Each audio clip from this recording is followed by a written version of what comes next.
Are traveling for the holiday. Julie. We are seeing a warm and clear Christmas Eve. I'll have your hour-by-hour forecast, and when we'll see a cool down in minutes. And see the moments a mom walked out of jail after investigators say she held a little boy underwater at a local resort, where the case stands tonight. Streaming on clickorlando.com and broadcasting live. You're watching News 6 at 4.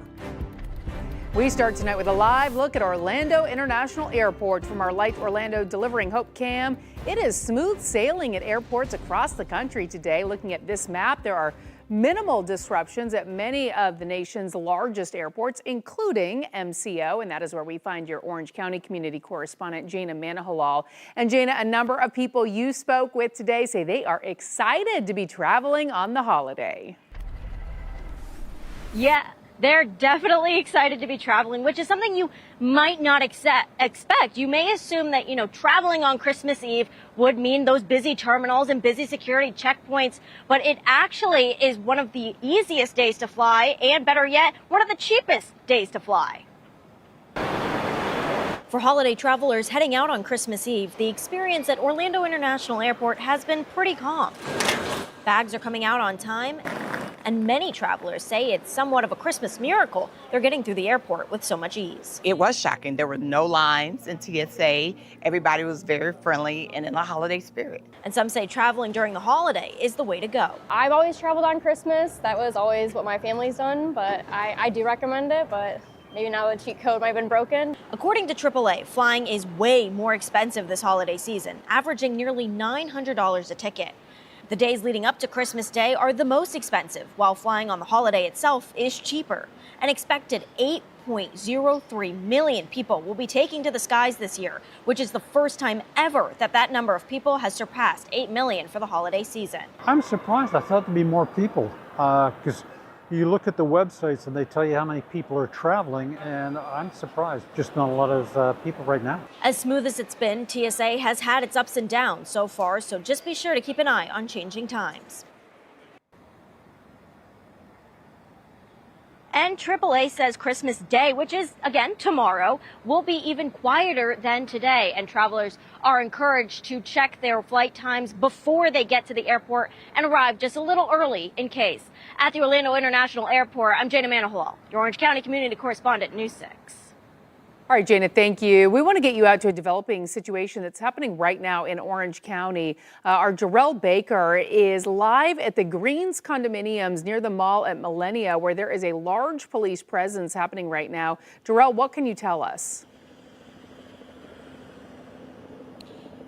Yeah, there is a large deputy presence, as you said, behind me. As you can see, they got the yellow tape up, and they got several vehicles inside the complex. When I came up, there were several people that were evacuating the building. Now, when I was talking to some people that were here earlier, they told me that there is a dead body that was found inside, and one of them said they heard gunshot. Now, all of this is not confirmed. We have reached out to the Orange County Sheriff's Office to confirm this information right now. On the other side of the condominium, there are several vehicles that are staged along that way, basically blocking off the area, just like they're doing over here, just trying to investigate and see what's going on. But as I said before, there's nothing been official or confirmed by Orange County at this point. We are let you know when all that information becomes available.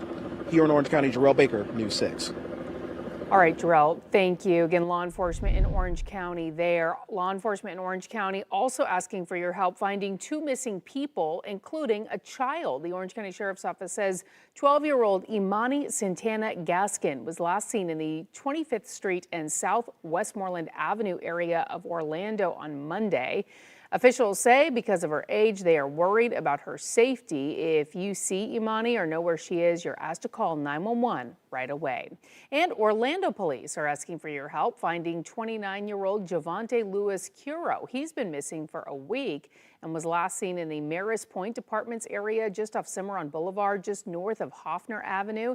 His family says he may be struggling with mental health. If you see him or know where he may be, you're asked to call Orlando police. Police in Cocoa are asking for your help tracking down a man who they say abused a child.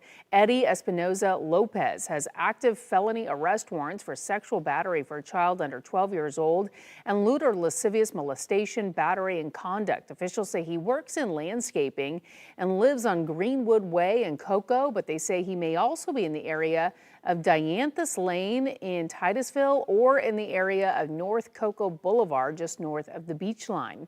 If you see him or know where he is, you're asked to call Cocoa Police. The number is right there on your screen.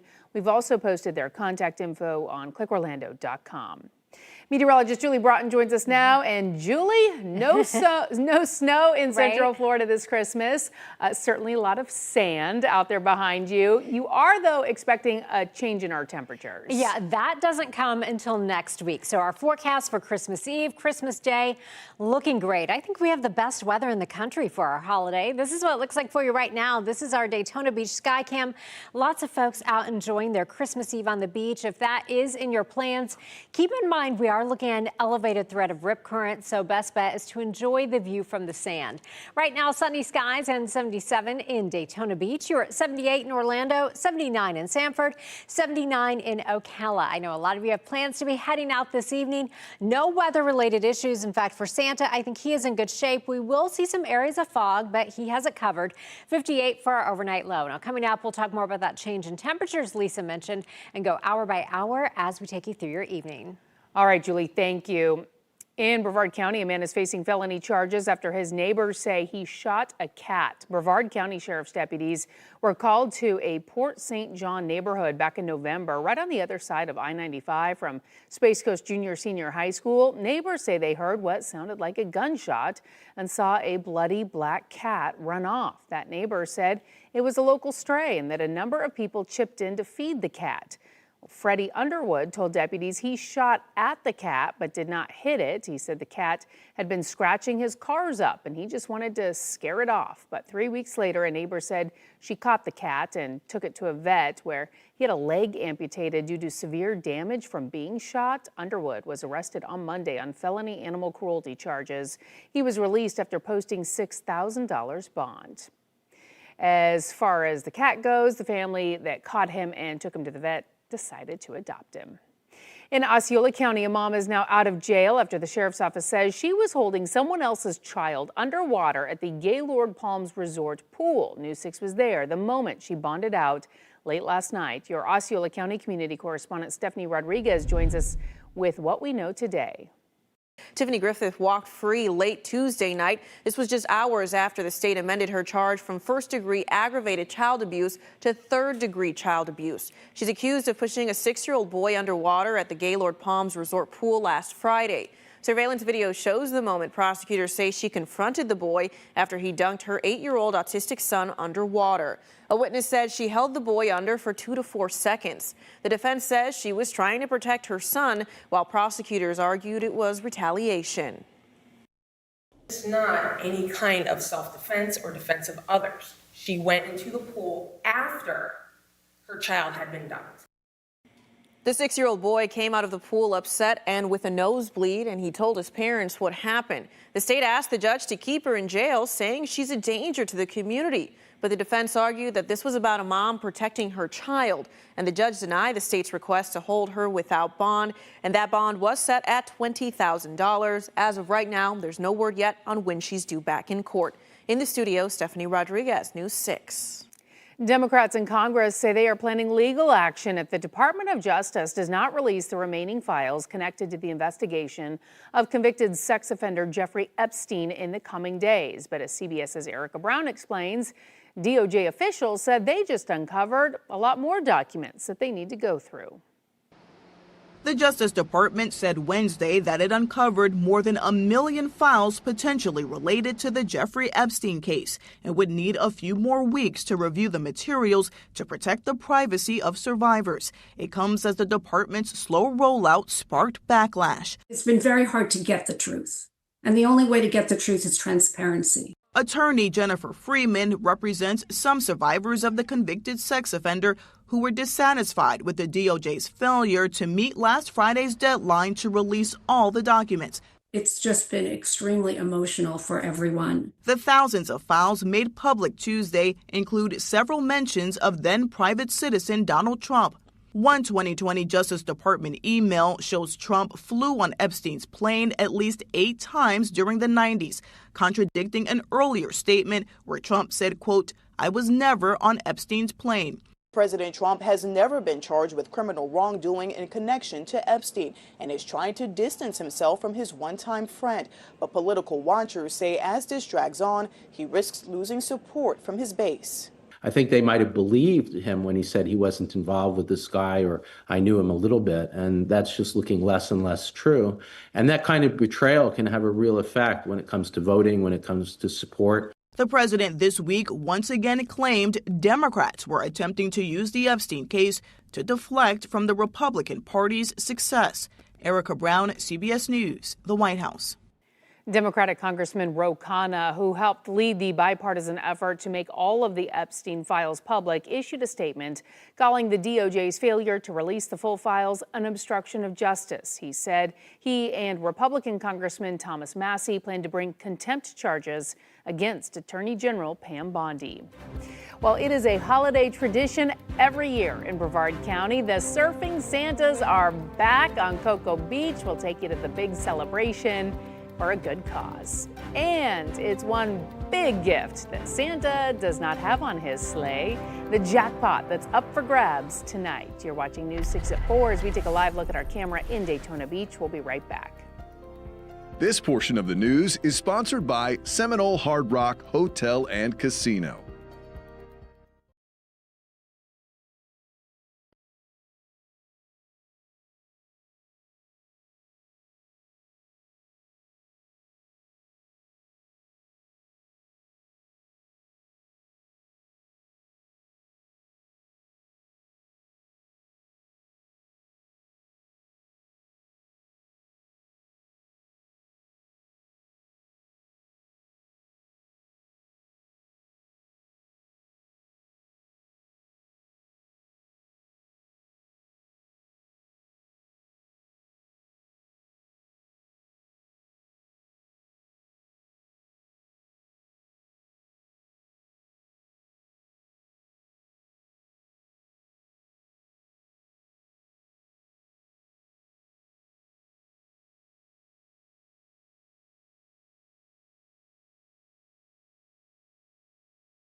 We have an update to the breaking news we just brought you at the top of the hour. We have now learned that a 17-year-old has been shot and killed at a condo complex near the mall at Millenia. This is a live look at the large law enforcement presence right now. It's happening at the Greens condominiums. That's on PGA Boulevard. We are working to figure out if deputies have made an arrest or if they have identified a suspect. The moment we get an update, we'll bring it to you both here on air and online. Well, on Christmas Eve on Cocoa Beach, Santa did not need snow or a sleigh. Instead, he grabbed a surfboard and hit the waves, bringing a whole lot of holiday cheer, Florida style. News 6's Angie Casada takes us there. On Christmas Eve by the ocean so blue, Santa showed up, not just one, but a few. In red suits and hats from head to their feet, they paddled out to the surf, a salty holiday treat. I'm sure the scene was just as bright. Kids on shoulders, pups in sight. From strollers to surfboards, young and old, every generation had a story told. What started in 2009 as a family's fun day grew into a tradition that spread far away. Hundreds of Santas, thousands looked on as Cocoa Beach turned festive at dawn. A father and son with no idea the legacy that would come. 3 spectators, my 3-year-old grandson Anderson, our dog Lola, and my wife was there. So we had 3 spectators, a couple of surfers, big deal. But this story, like all the best ones we tell, is about giving back and giving back well.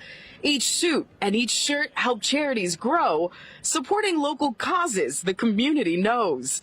The Florida Surf Museum and Grind for Life, too, have benefited greatly from Santa's So True. More than $120,000 raised, all from a beach filled with Christmas praise. From what it's turned into, I love to see everybody in the city, you know, just the tourism and the locals all coming together and having a good time. Even a Christmas tale needs a plan, and this year parking was handled by hand. Police kept streets clear, neighborhoods free, so families, pets, and first responders could move safely. For the first time, shuttles helped move the crowd, keeping everyone safe and Santa's proud. Merry Christmas! From waves that sparkled in morning light to leashes, laughter, and barks of delight, surfing Santas proved this Christmas Eve day the best gifts are shared by people, by pets, and by every age. In Cocoa Beach, Angie Casada, News 6. Looked like a whole lot of fun out there. I'm going to try and rhyme like a toss to you because that was so cute.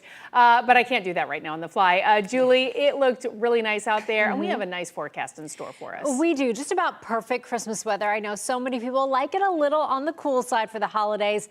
That is not going to be the case for us as we head through the next several days. Our cool down doesn't come until this time next week. So for tonight, we will be tracking some areas of fog. So Rudolph may have to come into play for Santa's journey tonight. Then we'll start the day tomorrow in the 50s and warm up close to 80 degrees once again. The next week, that's when we'll be tracking some changes. We are talking about a warmer than normal Christmas, and that's the case across much of the U.S. And by the way, if you haven't already, make sure you download our free News 6 weather app, especially if you're traveling. The radar follows you, so it's really nice to use. 58 when you wake up tomorrow morning. Again, we're talking about some areas of fog. If you had some fog this morning, I think you likely will see some tomorrow morning. Then our afternoon high will go to 79 degrees, and we are keeping it dry. Here's what it looks like for you right now along the coast. This is our Launch Credit Union camera out there at Cape Canaveral. Notice hardly a cloud in the sky today. Really, it's just been so pretty. 75 degrees. Winds are coming in out of the north at 8 miles per hour. If you're in Longwood right now, you're at 78, 79 in Heathrow. Tavares, you are at 75 degrees and still checking in at 80 degrees if you're in Lake Panasoffkee right now. If you're in Bellevue, you're at 80, 77 in Denella, and 78 right now in Altoona. Taking you down to Micco and Malabar, you're at 73 in Malabar, 74 in Micco, 78 in Kenansville, and it is 78 right now in Hullapaw. Now, here's your hour-by-hour forecast. Your forecast is sponsored by Renewal by Andersen. All right, this is Oakley. You guys have been sending in the best holiday pet photos, so I'm going to try to get through all of the rest of these this afternoon. Oakley looking so festive. We'll be in the low 70s by 6 o'clock, 68 degrees at 7 o'clock, and by 8 o'clock, sitting around 65 degrees. We'll keep skies clear. Head to clickorlando.com/pins to share your pet photos with us. Now, you noticed on that camera we were looking at from Cape Canaveral, all the blue sky. That is because we have a lot of dry air parked right on top of us. Water vapor imagery showing us that with all the orange in place. So with high pressure sitting over the panhandle, remember that circulation around high pressure is clockwise, bringing our winds out of the north, continuing to tap into that dry air. Here's how that looks on our clouds and rain forecast as we take you through the evening hours. I know a lot of you will be heading out to church services this evening, taking you to around 1, 2 o'clock in the morning. Still looking at clear skies, but I think by around 3, 4, 5 o'clock, that's when we'll start to see some of those areas of fog forming. Notice the modeling trying to put some showers out over the Atlantic, but I think those will primarily stay over the Atlantic. So here's how it looks as we take you through your 7-day forecast. Overnight tonight, 58 degrees, back up to 79 for your Christmas Day. We leave it in the upper 70s. Heading into the weekend, then a strong front comes through Monday into Tuesday. Tuesday morning, we wake up at 48 and don't even get out of the 50s. Then Wednesday morning, Lisa, some of us will be in the 30s. All right, Julie, thank you. There's a big Christmas gift up for grabs tonight, a massive Powerball jackpot. As we take a live look at downtown Orlando. From our Light Orlando Delivering Hope cam, you're watching News 6. We'll be right back. This portion of the news is sponsored by Light Orlando.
Well, holiday spending jumped 4.2% this year. That's according to Visa. The firm says the most popular product category was electronics, with a nearly 6% bump. Clothing and fashion items were close behind it at just over 5%. The study also shows a majority of shoppers prefer to buy in-store, accounting for 73% of holiday sales, with 27% of purchases done online. All right, we want to take a look at where the busiest man in the world is right now. NORAD's Santa Tracker shows that Santa Claus is over Italy right now. The North American Aerospace Command has been using its advanced defense technology to provide real-time updates on Santa's location since 1958. And the man in red is making his way to Central Florida eventually. We are just under 8 hours now until Santa is expected to arrive here. But if you could get a big gift right before he arrives, wouldn't that be wonderful? $1.7 billion are up for grabs in tonight's Powerball drawing. That jackpot has a cash value of just over $780 million. Powerball said the jackpot has only been won on Christmas Eve once in the game's history, but some lottery hopefuls we spoke with feel like they could be the second person to win on Christmas Eve. It's Christmas, you never know. It's a possibility, you have to have faith, hope, and, if pixie dust. So as always, you can watch tonight's Powerball drawing right here on News 6 at 11. Well, we know the holidays are an expensive time for a lot of people, and some people go into debt to cover all the costs. And we're learning more people are getting more aggressive, calling you about clearing that debt. And later, we'll show you how one family is helping everyone get into the holiday spirit this Christmas.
Welcome back. We are following several top stories right now, starting with a 17-year-old shot and killed in Orange County. According to the Orange County Sheriff's Office, they responded to a call at the 5500 block of PGA Boulevard.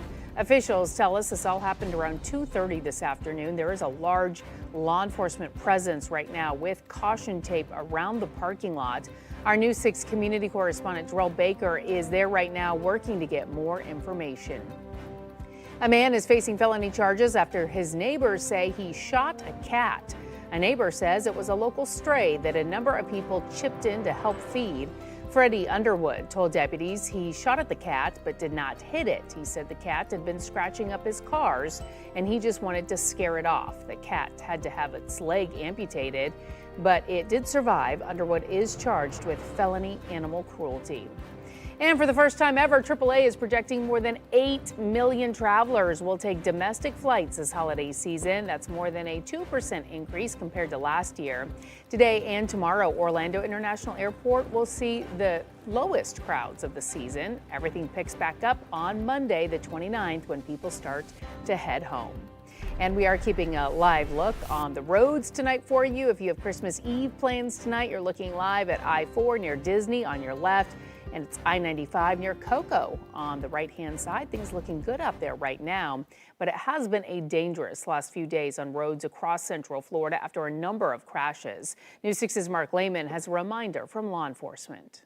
For anyone hitting the roads this Christmas Eve, things weren't bad early on, but it's definitely expected to pick up this weekend. That increase in traffic is making for some dangerous situations on the roads. That's why drivers we spoke with say awareness is key. We are Santa. We're bringing all these gifts down south. We caught up with Ramon Anderson traveling home to Fort Lauderdale for Christmas. To make it there on time, his family was in the car by 4 a.m. Was that a little hard for the kids to get out of bed, hit the road? 100%. I mean, it was hard for me to get on the road. But we knew we had to do that just to avoid all the traffic. So we put them to bed early, and then we put them in the car and said, let's go. The Andersons' road trip is coming as AAA has projected a record 7.5 million people on the road through New Year's. Getting ahead of that traffic is a big motivator for a lot of drivers. Once you're in traffic, anything can happen. You know, somebody slam on their brakes, slam on yours, and it could be a rear end and all types of things. So the earlier, the better. The travel rush is happening as it's been a bad week on Central Florida's roads. A woman was killed in a crash Tuesday night on US 27 in Claremont, and in Seminole County, 4 people were hurt after a 6-vehicle crash on Redbug Lake Road. We see these types of crashes, unfortunately, all the time. Now you add the holiday mix into it. Trooper Steve Montiero tells us it's crucial to watch your speed and avoid distractions, especially with so many cars on the road. The simple thing, and we say it all the time, is just being aware, understanding that the car next to you is going through the exact same stress you're going through. And with the holidays in mind, getting home safely is everyone's goal. Now, when it comes to the best times to travel, AAA says you should avoid the late afternoon and try hitting the road early morning if possible. Troopers, meanwhile, are urging drivers to report any concerning situations to them by dialing star FHP. Reporting in Orange County, Mark Lehman, News 6. Now to a story we are continuing to follow because so many of you are checking it out on clickorlando.com. Text messages between the stepmother of a teen who died on a Carnival cruise ship and her ex-husband are shining light on discussions within the family in the days following her death. The messages are part of a custody battle involving 18-year-old Anna Kepner's step-siblings. News 6's Tori Campbell has gone through about 100 pages of documents and has what they reveal. This is the stack of text messages between Anna Kepner's stepmother and her ex-husband. Now, in these messages, we get insight to see how the family reacted in the days after her death. 18-year-old Anna Kepner died on November 7th on board a Carnival cruise ship. And the very next day, we see Kepner's stepmother, Chantel Hudson, texting her ex-husband, quote, "I need you to call me ASAP," followed by, "It's an emergency." Thomas Hudson, her ex-husband, then responds asking to take custody of their youngest daughter to, quote, "get her away from the situation." That is when their text messages turn to discuss their 16-year-old son, who the family themselves have said is under FBI investigation related to Kepner's death. When asked if Chantel was able to speak with her son, who was hospitalized following Kepner's death, she responded, "I was able to talk to him last night for under 2 minutes briefly. He just keeps repeating over and over. He can't remember anything." Just 2 minutes later, Thomas Hudson messages, "Okay, I know everything is supposed to be hush-hush for now, but I've seen that it is still getting out with posts and comments between Facebook and TikTok and stuff. I just want to make sure until things are certain that he doesn't get any unnecessary comments towards him. Chantel then responds their youngest child doesn't know anything about the investigation into her brother. And, quote, I'm waiting on the FBI and the doctors to call me. She also went on to text, nobody knows anything about him. He's a minor. And when we talk to the FBI again, we will reiterate that we do not want his name out there, and everything that's been posted on TikTok and social media, nobody knows anything. Regarding potential charges for the 16-year-old stepbrother, his mother then texted, once we get the autopsy today, depending on what it says, depend on whether he's booked on these charges. And law enforcement says Kepner's body was found underneath the bed in her stateroom on that cruise ship.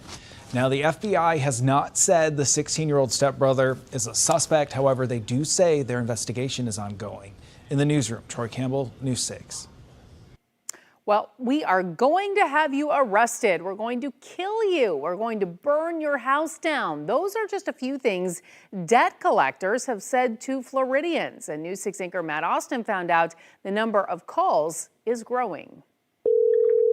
This is an attempt to collect a debt. They can be condescending. April, it's called a telephone. What you do to answer it is you pick up the phone and you hold it near your face and you speak into it. Even threatening. I am right now climbing into your family background. You're going to wonder why you didn't do the right thing.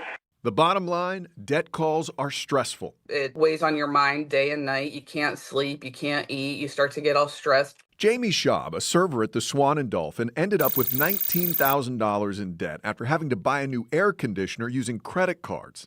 Then the calls started. You know, people calling you, but almost harassing you for payments due, and you just don't have the money, and you're like, you can't make it out of thin air. If you think you're being harassed, then you probably are.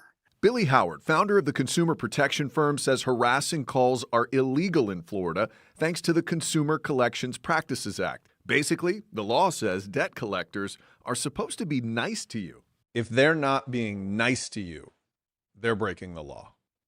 I think that's a good way to look at it. If they're not nice to you, then there's an argument that they're harassing you. And if they harass you, then chances are they've harassed other people. And that's where Billy comes in. Over the years, he's helped his clients collect $67 million from robocallers and bad debt collectors. There's nothing I like better than bashing bad debt collectors. But not all debt collectors are bad. The majority are trying to collect a legitimate debt. And the number of calls have spiked 150% since last year, with the Federal Trade Commission receiving almost 280,000 complaints so far this year. When I see these types of increases, it points to financial distress at the consumer level. Emmanuel Rivero is Vice President of Operations at Money Management International, a nonprofit that helps people pay down debt. The average consumer is struggling. We're having to put groceries on a credit card. We're having to put gas a lot of times on a credit card. MMI has seen a large increase in the number of Floridians like Schaub reaching out to them for help. You just feel like you're sinking and you can't get on top of it. MMI worked with creditors to reduce her interest rates and find a single monthly payment that fit her budget. It's a weight lifted off your shoulders, you know, at the end of it. It really is. Matt Austin, News 6. And while Schaub may see a light at the end of the tunnel, this is still a growing problem nationwide. The average debt per person is $61,000. That's $1,000 more than last year. Now, if you want more information about nonprofit debt counseling or your debt collection rights, check out this story on the homepage of clickorlando.com. More progress on the effort to take astronauts back to the moon as SpaceX looks to improve their largest and most powerful rocket. SpaceX posted this photo on social media today saying the stack is now complete for Booster 18, the first super heavy V3 booster. The company says this keeps them on pace with their test schedule planned for the first Starship V3 vehicle, and Starship's 12th test flight remains targeted for early 2026. Last month, Booster 18 suffered an anomaly during gas system pressure testing happening before structural testing. Thankfully, no one was hurt. Those initial tests focused on the rocket's redesigned propellant systems and structural strength.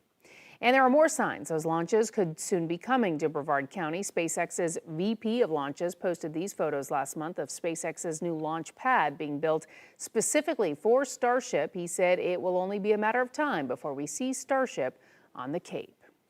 Developing news out of Pennsylvania tonight. Construction crews are working to clear the rubble after an explosion at a nursing home that killed a resident and employee. Emergency crews were called to the scene yesterday afternoon at the facility about 20 miles northwest of Philadelphia. The police chief said all the nursing home residents and workers have now been accounted for after earlier reports of some people missing. 20 people were taken to the hospital with injuries. We try to train for incidents like this, but we were overwhelmed. We had tremendous support from every law enforcement agency in Bucks County. Philadelphia responded with some of their teams. It was a blessing that we're next to a hospital. We had hospital staff come over and help us temporarily home them and house them in the facility. It was a difficult task. Pennsylvania's governor says the cause of the blast is still under investigation, but right now officials believe it was a gas leak. The local utility company issued a statement saying their crews responded to reports of a gas odor in the facility. The explosion happened when crews were there, and they immediately shut off natural gas and electric services. A back and forth at the post office could impact how you get online orders in the future. In an effort to raise cash, the USPS is planning to accept bids from shippers for access to the service's distribution centers. The announcement catching the Postal Service's biggest shipper, Amazon, off guard. And a company spokesperson says the uncertainty might push the company to stop using USPS as much. USPS has a partnership with the online retail giant to deliver some orders to Amazon customers, which reportedly brings in about $6 billion a year. The Amazon spokesperson said the company is evaluating all of its options. Between the music, big light displays, and general hustle and bustle, the holidays can be a lot for people with sensory issues. How one family is helping to make the experience more accessible for some. And later, how officials are looking to breathe new life into a historic piece of one Central Florida community. Julie. We are keeping it warm for your Christmas Eve and Christmas Day. Now, we will be tracking some areas of fog overnight before going into the upper 70s for your highs Christmas Day. I'll break it down for you and talk about a cool down coming up in just a few minutes. Stay with us. News 6 at 4 is coming right back. This portion of the news is sponsored by Seminole Hard Rock Hotel and Casino.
The holiday rush is here, and while exciting, it can certainly be overwhelming. Malls are packed, holiday music is on full blast, and not to mention money is flying out the window. But one family in Winter Park is hoping to calm some of that chaos with a more relaxing holiday display. One that News 6 anchor Lauren Melendez shows us offers a little something for everyone. Welcome to the Lyman Family Christmas Village. It's a pretty magical place, but you're not going to find it on Google Maps. Because it's in Jennifer Lyman's living room. Over here is the downtown area. From hundreds of dollars worth of vintage miniatures, cool figurines, even handcrafted decorations over the years. This is a labor of love. I mainly do it for my mom. Comes an incredible tradition for this Lyman family and young students who are out-of-the-box thinkers and learn differently. Yeah, a lot of the kids do have like sensory overload going to the mall at this time of the year. And sitting on Santa's lap can be a little bit scary for some kids. Jennifer and her mother both run Montessori schools, offering specialized learning for kids through sensory-rich environments. For them, sharing this display has transformed into a heart-tugging tradition even the parents look forward to. We're part of the Lyman School community, and we see each other throughout the week, but rarely do we have the opportunity to really connect. And between the sights and the sugar, it's a quaint and safe way to get the kids excited for the season. I really want to keep our Christmas tree, all of the lights up for the rest of the year. Did I mention it's about a 30-hour project spanning 7 days? There's a waterfront area over there. Industrial is back here. Here we have a little mini Chinatown. Manufacturing this is well stuff. thought through. Yes. And that's not even a fraction of it. Best part, it's free, it's endless, and the kids walk away with some holiday swag that even the furry ones can perk up for. Lauren Melendez, News 6.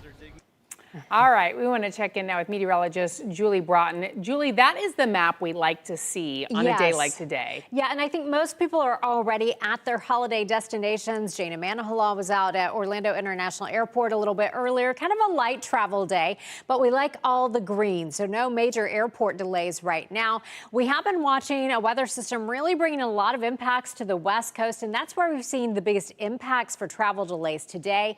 As we head into Christmas Day, also typically a light travel day where you're most likely to encounter some of those weather-related impacts across the upper Midwest and Ohio Valley, and of course still across much of the West. And that will be the same case for us on Friday. Here's a look at the national radar right now, showing much of the U.S. really quiet. And by the way, if you haven't already, make sure you download our free News 6 weather app. It's great. It has live radar that follows you wherever you are.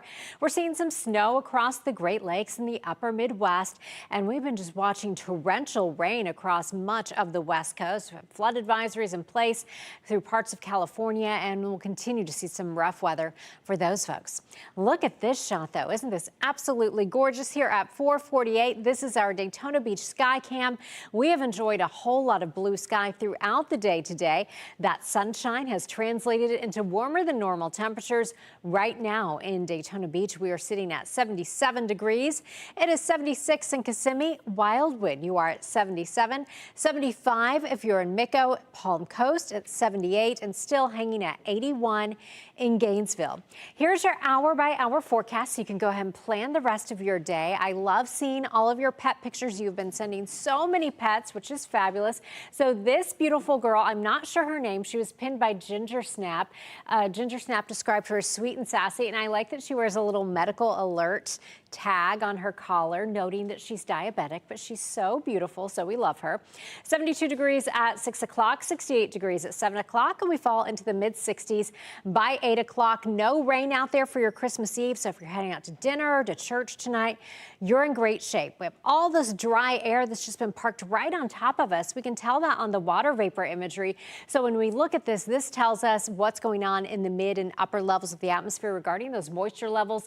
The orange represents that dry air. High pressure at the surface with us. That is continuing to bring our winds out of the north, further tapping into that dry air. So nothing really to track for us on the satellite and radar imagery. Now we are going to be watching for some fog through the overnight hours. We had some areas of pretty dense fog this morning.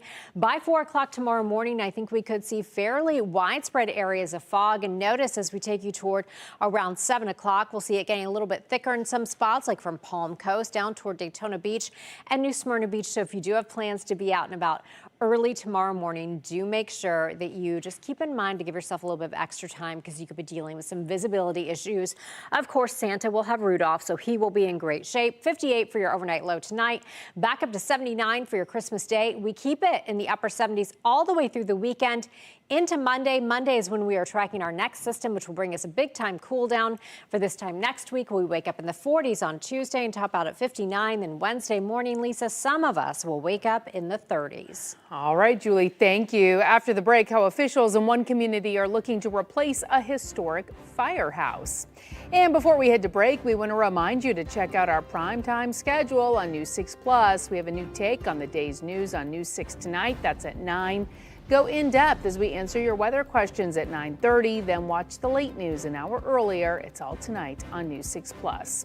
And you can download our streaming app for free. Just search WKMG in your smart TV's app store. It's also available on Roku, Apple TV, and Fire TV.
A historic fire station in Daytona Beach could soon be serving the community in a new way. The city is looking for a restaurant developer to turn Fire Station number 1 into a dining and lounge destination. The approximately 8,000 square foot space comes with dedicated parking and would require year-round operations and high-level service. The building has been a fixture in downtown Daytona Beach for years, and the city says any proposal must preserve the building's historic character.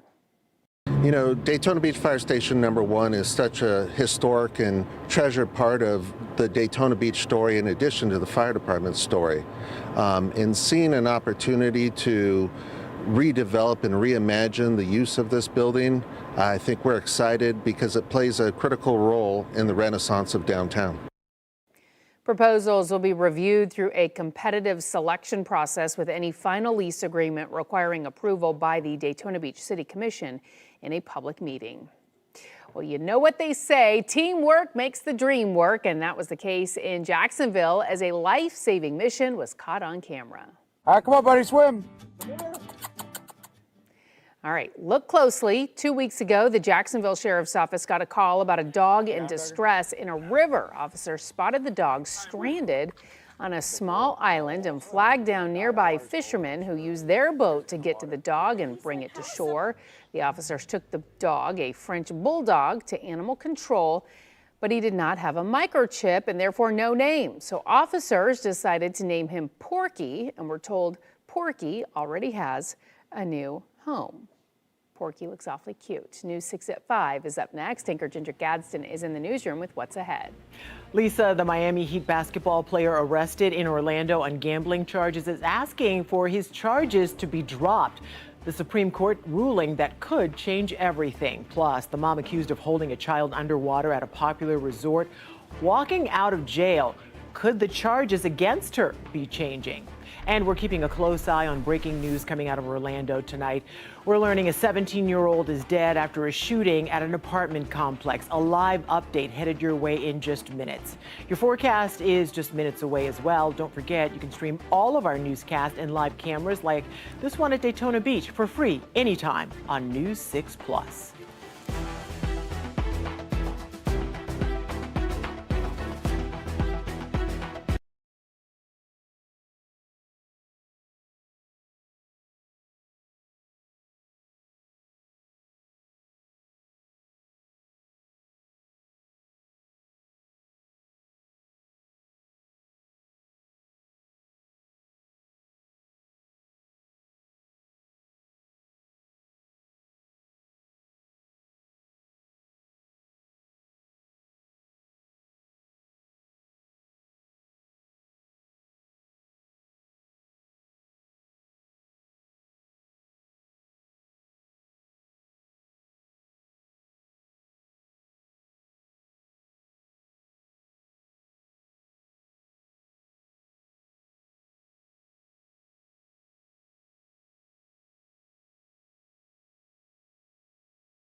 Streaming on clickorlando.com and broadcasting live. You're watching News 6 at 5. And right now at 5, a tragic story in Orlando. A 17-year-old shot and killed on Christmas Eve. It happened at the Greens condominium near the mall at Millennia, where you can see there is currently a large police presence. Your Orange County community correspondent Jarrell Baker is there now. Jarrell, what's the latest? Well, we did hear that news about the 17-year-old being killed. Unfortunately, his family was here, and when they learned the news, you can hear the cries, them absolutely heartbroken as they learn about the person who had died. Now, you can still see that there are police, sheriff deputies still here on the scene. They're still doing some more investigation. Now, when we were speaking with people in the area, they said that there was also sheriff's office deputies blocking off the other side of the condominium as well, all trying to puzzle and piece together what happened here. Now, we don't know if those suspects are in custody or if they're still looking for suspects at this point. Now, they said that the incident happened around 2:30 p.m. So we're still giving you more information as that becomes available. Now, if you do have any information, you're asked to call the Orange County Sheriff's Office here in Orange County. Jarrell Baker, News 6. All right, Jarrell, thank you. And as we continue to learn more about what happened and who this 17-year-old victim was, we will bring you updates on our website, clickorlando.com. Well, traveling is always stressful, but at least everything is looking clear right now. This is a live look at our flight map, and as you can see, green across the country right now. And if you're concerned about wait times at the airport, we have some good news for you. Yeah, it turns out Christmas Day and Christmas Eve are considered the two best days to travel during this holiday season. Your Orange County community correspondent, Jana Manahalal, is at MCO for us. And Jana, a number of people you spoke with say they are excited to be traveling on the holiday.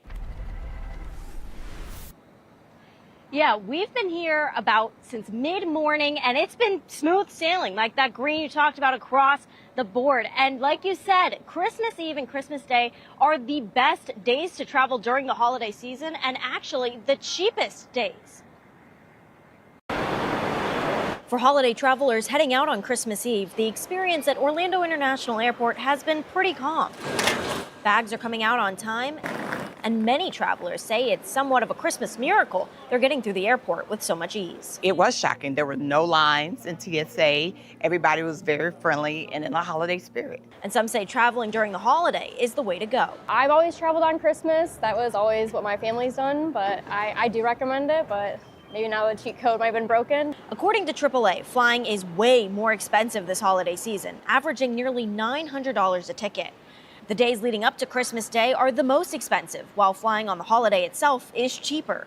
An expected 8.03 million people will be taking to the skies this year, which is the first time ever that number of people has surpassed 8 million for the holiday season. I'm surprised. I thought there'd be more people because you look at the websites and they tell you how many people are traveling, and I'm surprised. Just not a lot of people right now. As smooth as it's been, TSA has had its ups and downs so far, so just be sure to keep an eye on changing times.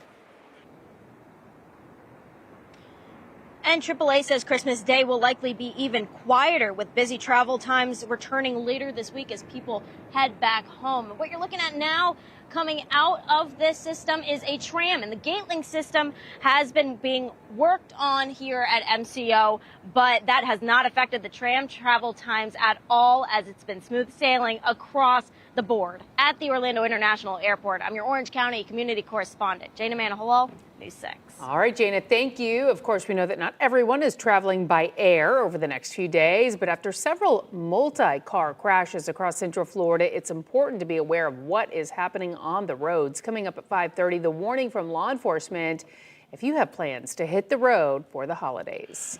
Cocoa police need your help tonight. They are searching for a man accused of sexually battering a child. News 6's Mike Valenti joins us now live. He's in the newsroom with what we know. Mike. Yeah, Ginger, good evening. The man police want to get their hands on and arrest is Eddie Alexander Espinoza Lopez. They say he works in landscaping and spends his mornings in the area of 3750 North Cocoa Boulevard, which you can see on your screen appears to be a plant nursery. Police say he lives here on Greenwood Way in Cocoa, but also he said to spend time on Dianthus Lane in Titusville. Eddie Espinoza Lopez has active felony arrest warrants for sexual battery of a child under 12 years old and lewd or lascivious molestation, battery, and conduct. The child, police say, is a relative of Espinoza Lopez. Authorities tell us he is known to ride a bike in the area, but he may also be driving a silver Honda that belongs to his boss.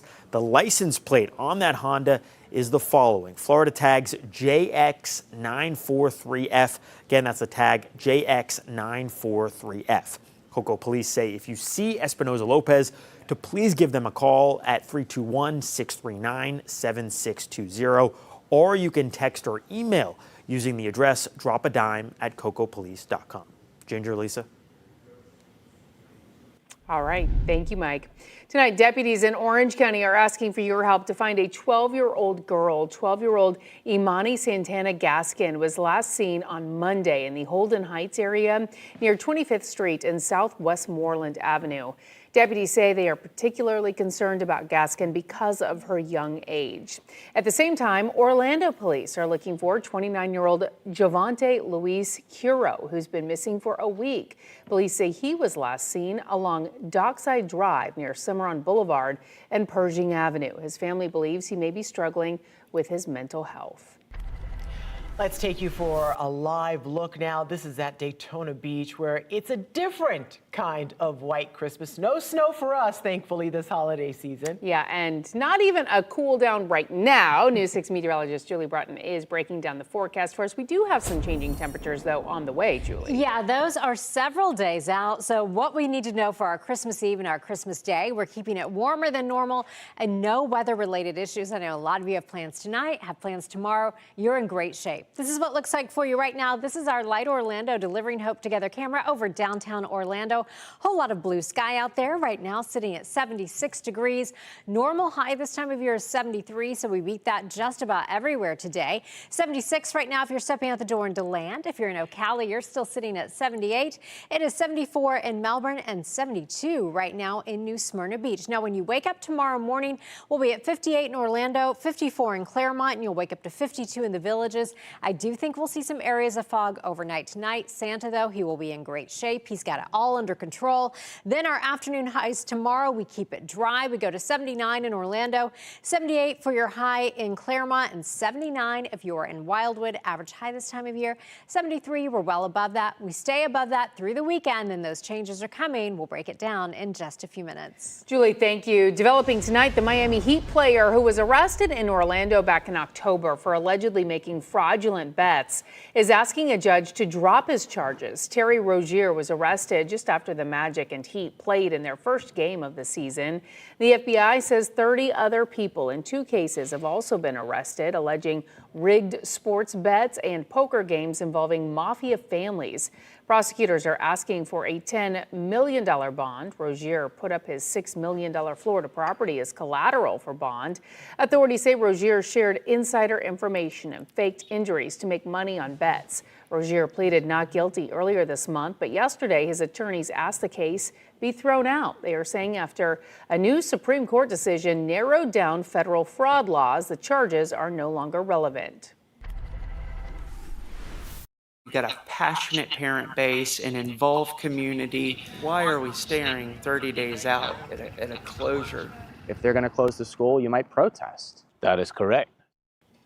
Cape Canaveral leaders are not giving up. A fight to save one school has become a fight for the entire community. That's how a local mayor describes the effort to stop Brevard Public Schools from closing the under-enrolled Cape View Elementary. Your Cape Canaveral community correspondent James Barbero has the latest.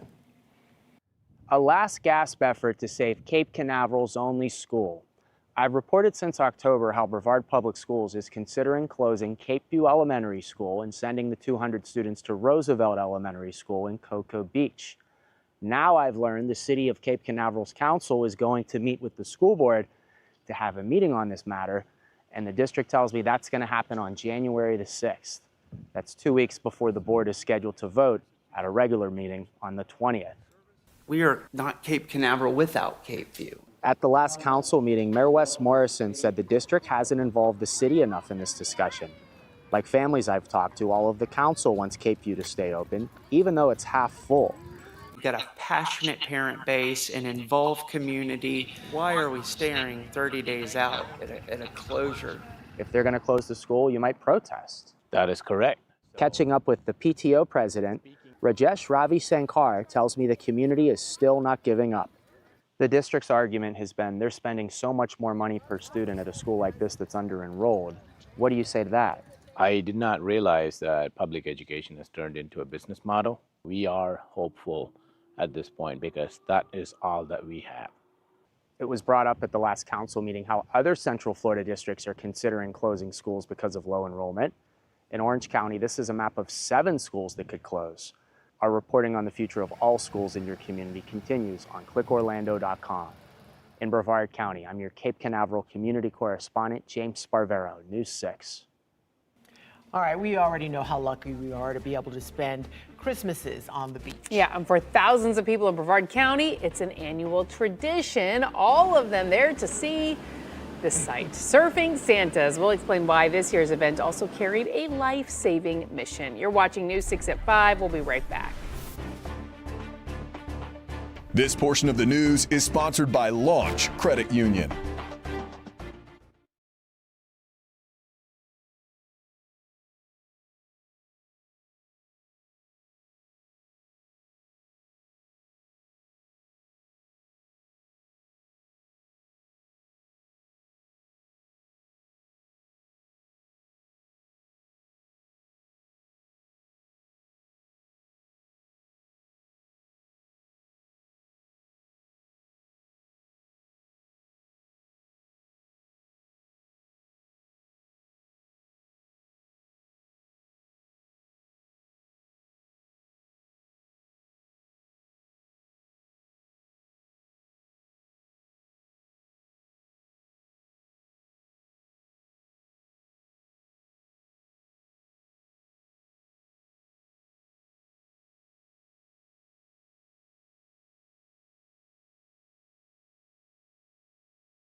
Well, on this day before Christmas in Cocoa Beach, while Santa was in the air, a group of Santa lookalikes had come to gather there. They all wore suits, so red and white. Their surfboards riding each swell. News 6's Angie Casada is here now with the rest of the tale to tell. On Christmas Eve by the ocean so blue, Santa showed up, not just one, but a few. In red suits and hats from head to their feet, they paddled out to the surf, a salty holiday treat. On shore, the scene was just as bright, kids on shoulders, pups in sight. From strollers to surfboards, young and old, every generation had a story told. What started in 2009 as a family's fun day grew into a tradition that spread far away. Hundreds of Santas, thousands looked on as Cocoa Beach turned festive at dawn. A father and son with no idea the legacy that would come. 3 spectators, my 3-year-old grandson Anderson, our dog Lola, and my wife was there. So we had 3 spectators, a couple of surfers, big deal. But this story, like all the best ones we tell, is about giving back and giving back well. Each suit and each shirt help charities grow, supporting local causes the community knows. The Florida Surf Museum and Grind for Life, too, have benefited greatly from Santa's So True. More than $120,000 raised, all from a beach filled with Christmas praise. From what it's turned into, I love to see everybody in the city, you know, just the tourism and the locals all coming together and having a good time. Even a Christmas tale needs a plan, and this year parking was handled by hand. Police kept streets clear, neighborhoods free, so families, pets, and first responders could move safely. For the first time, shuttles helped move the crowd, keeping everyone safe and Santa's proud. Merry Christmas! From waves that sparkled in morning light to leashes, laughter, and barks of delight, Surfing Santas proved this Christmas Eve day the best gifts are shared by people, by pets, and by every age. In Cocoa Beach, Angie Casada, News 6. She did a great job with that. She did. That's really hard to do for the entire story. Correct. And I'm trying to continue that. Meteorologist Julie Broughton is here, hopefully with some weather cheer. I mean, we can just end this right now because I tell you, I can't keep it going. Does that make sense? No. It did, Lisa. It was great, but I'm telling you, I can't take the pressure. This is our first day, all 3 of us back together, and that's what you're doing to us? Lisa, come on. And on Christmas Eve of all days.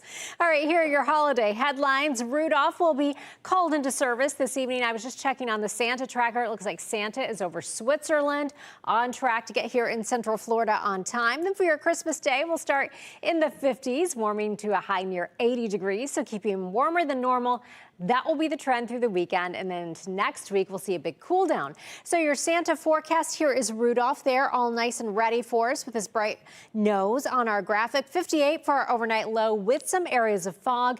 If you had some fog this morning, primarily north and west of I-4, I think you'll see some more overnight and tomorrow morning. We go to a high of 79 tomorrow with that mix of sun and clouds.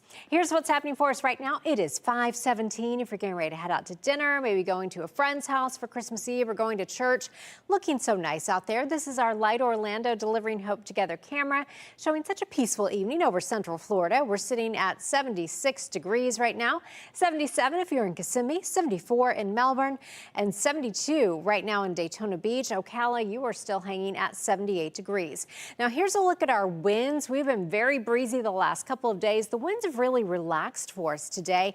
Notice the winds generally coming out of the north, tapping into some drier air. But because our winds will remain light overnight, that will allow some of that fog to form once again. Now, here's your hour-by-hour forecast. Your forecast is sponsored by Payne Law. Okay, so we have a father and son duo. This is Steve and this is Rip, and you can tell how much Rip loves his dad. They're out having a relaxing day on the lake, so looking like a great way to spend Christmas Eve. Look, Rip is just almost falling asleep. He's so chill. 66 degrees at 8 o'clock, 64 degrees for you by 9 o'clock. Make sure you head to clickorlando.com/pins to share your pet photos. I know Candace and Jonathan will be so excited to see all the pet photos you've been sending when they both get back to work on Monday. So you've been really blowing us up with those great pictures. Water vapor imagery showing us why we have seen such clear skies for the last couple of days. All the orange shows us where that dry air is sitting right on top of us, and that's not going anywhere, at least not for the next couple of days. Satellite and radar imagery showing much of the Midwest and Southeast really quiet, also warm.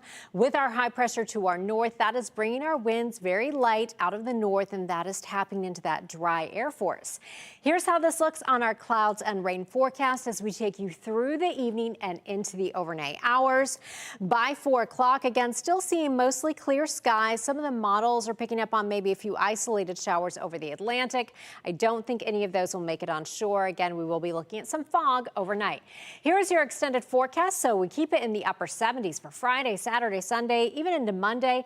Then Monday, our next system comes through. That brings us that big cool down. We wake up in the 40s on Tuesday, not even getting out of the 50s. And then Wednesday morning, some of us will wake up in the 30s. My goodness. All right, Julie, thank you. Well, for any kids out there watching, don't worry. We were keeping a very close eye on Santa to let you know when he gets closer to Florida. And none of that would be possible without a little help. How the U.S. Armed Forces and other agencies around the world come together to follow the man with the bag. That's next. And this is a live look at downtown Orlando from our Light Orlando Delivering Hope camera. You're watching News 6 at 5. We'll be right back.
All right, for any of you curious kids out there, you still have a few hours before you need to get to bed. Santa was last seen around Amsterdam, heading toward Brussels. At the same time, armed forces here in the U.S. also hard at work tracking Santa. Yeah, every year, Air and Space Force teams handle thousands of calls from children wanting an update on air traffic and how the reindeer are doing. CBS correspondent Gwen Baumgardner shares the history of the NORAD Santa Tracker.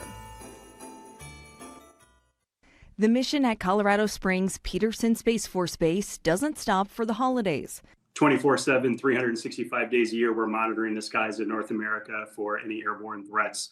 And when Santa makes his annual trek, Colonel Jason White says they have the equipment to keep tabs on his journey. We use ground-based radars, satellites, airborne military aircraft. Crews even rely on infrared sensors to monitor Rudolph's iconic nose.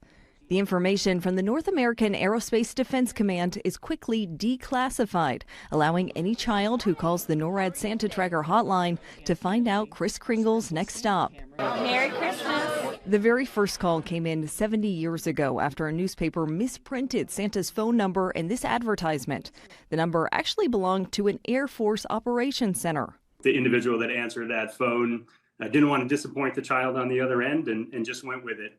And then it was turned into an annual reoccurring Track Santa operation ever since. The tradition lives on through dozens of volunteers answering phones on Christmas Eve, delivering Santa updates with military precision to tens of thousands of callers. They logged 380,000 calls last Christmas Eve, and then several million social media engagements, 32 million website views in that one day. In recent years, the operation has expanded with an online Santa tracker and website translations in 9 languages, allowing even more children to take part in the holiday cheer. Gwen Baumgartner, CBS News, Los Angeles. A recent license plate law has been causing a lot of controversy for some Florida drivers. Now, Governor Ron DeSantis is voicing his support for a new change to your plate. What it is, coming up. And we are learning more about the 2 men missing off the coast of Fort Myers, how loved ones are remembering them after the Coast Guard calls off their rescue search. As we take a live look at Daytona Beach, you're watching News 6. Keep it here. We'll be right back.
Glad you're with us. I'm Lisa Bell. And I'm Ginger Gadsden. You're watching News 6 at 5. We're following several top stories right now. First, a 17-year-old shot and killed in Orange County. According to the Orange County Sheriff's Office, they responded to a call at the Greens condominium on PGA Boulevard. Officials tell us this all happened around 2:30 this afternoon. There is a large police presence in the area. Our News 6 community correspondent Jarrell Baker is there right now working to get more information about what happened. In Cocoa, police are searching for a man accused of abusing a child. His name is Eddie Alexander Espinoza Lopez. Investigators tell us the child is a relative of the suspect. Officials say Espinoza Lopez works in landscaping, and they say he spends his mornings at an address on North Cocoa Boulevard. It appears to be a plant nursery. He may also be on Greenwood Way in Cocoa or Dianthus Lane in Titusville. Now, he has warrants for sexual battery for a child under 12 years old and lewd or lascivious molestation, battery, and conduct. The Miami Heat player who was arrested in Orlando back in October for allegedly making fraudulent bets is asking a judge to drop his charges. Terry Rozier was arrested earlier this year after a game versus the Magic. Authorities say Rozier shared insider information and faked injuries to make money on gambling bets. He pled not guilty earlier this month. His attorney says a Supreme Court decision has narrowed down federal fraud laws, making the charges no longer relevant. Taking another live look toward the airport. We already checked in on the airport in Orlando. Things are looking great out there right now. But we have to talk about the traffic. This is a look at I-4 near Disney World, and you can see it is pretty clear out there right now. There are cars out there, but I think people have already, gotten or going to their destination. It's moving. That's the good news. Yeah, and we do want to take a look along our coast as we take a look at I-95 over by Cocoa. It has been busy out there, but right now, looking really nice. AAA predicted some 7.5 million people were expected to travel to Florida. And the travel agency said this was a record increase over 2024. The holiday rush around Central Florida has actually had some dangerous moments, though, in the last few days, following several multi-vehicle crashes. Some of them were deadly. Yeah, News 6's Mark Lehman reminds us why we need to pay close attention to our driving, no matter what time of year it is.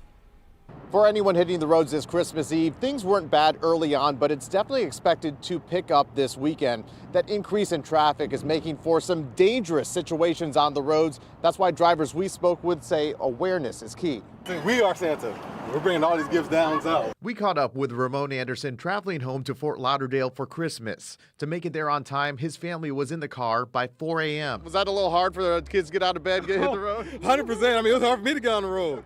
But we knew we had to do that just to avoid all the traffic. So we put them to bed early, and then we put them in the car and said, let's go. The Andersons' road trip is coming as AAA has projected a record 7.5 million people on the road through New Year's. Getting ahead of that traffic is a big motivator for a lot of drivers. Once you're in traffic, anything can happen. Somebody slam on their brakes, slam on yours, and it could be a rear end and all types of things. So the earlier, the better. The travel rush is happening as it's been a bad week on Central Florida's roads. A woman was killed in a crash Tuesday night on US 27 in Claremont, and in Seminole County, 4 people were hurt after a 6-vehicle crash on Redbug Lake Road. We see these types of crashes, unfortunately, all the time.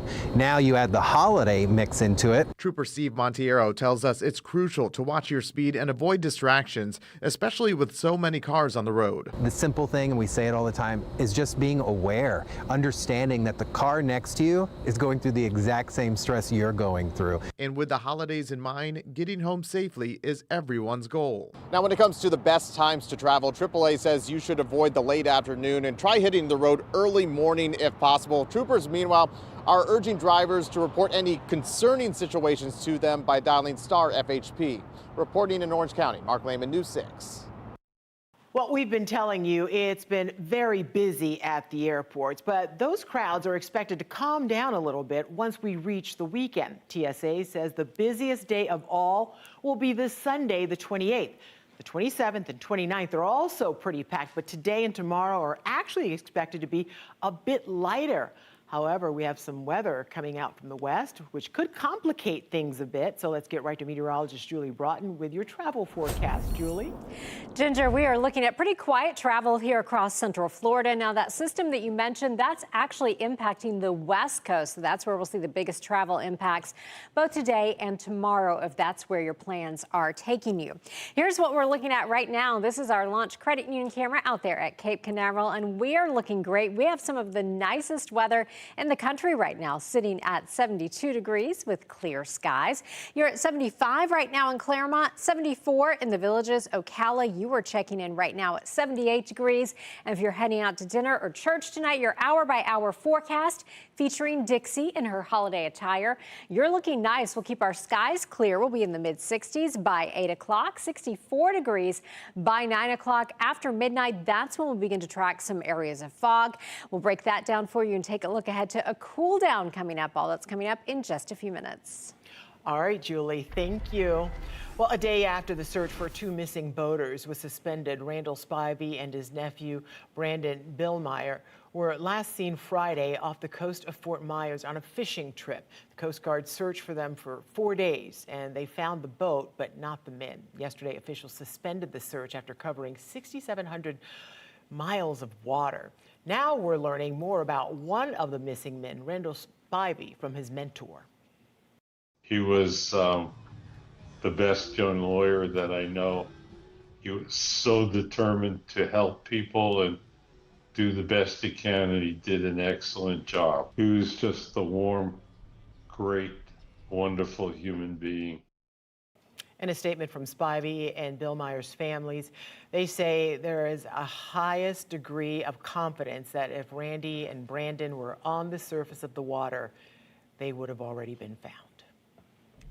In Brevard County, a Port St. John man is accused of shooting a cat for what it did to his car. In November, deputies responded to a neighborhood in Port St. John across I-95 from Space Coast Junior-Senior High School. Neighbors say they heard what sounded like a gunshot and saw an injured black cat run off. That neighbor told deputies the cat was a stray that a number of residents reportedly helped to feed. Later on, Freddie Underwood told deputies he shot at the cat, but he did not hit it, he said. He said the cat had been scratching up his cars and he wanted to scare it away. 3 weeks later, a neighbor found the cat and took it to a vet.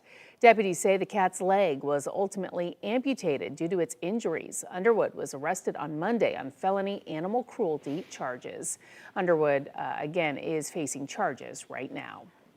In Osceola County, News 6 was there last night as the Fort Myers mom, at the center of a scandal at the Gaylord Palms Resort, bonded out of jail. The story of Tiffany Griffiths has captured the attention of many of you online and on social media as well, as she's accused of holding someone else's child underwater at the resort's pool.